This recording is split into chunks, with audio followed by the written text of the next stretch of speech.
will be added to the S&P 500 effective prior to the open of trading on Monday, December 21st to coincide with the December quarterly rebalance. Due to the large size of the addition, S&P Dow Jones Indices is seeking feedback through a consultation to the investment community to determine if Tesla should be added all at once on the rebalance effective date or in two separate tranches ending on the rebalance effective date.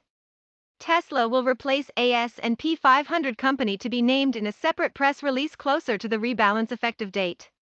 Commenting on the news, Wedbush analyst Dan Ives said, "This is a major feather in the cap for the Tesla bulls after much agonizing around not getting into the S&P 500 in early September."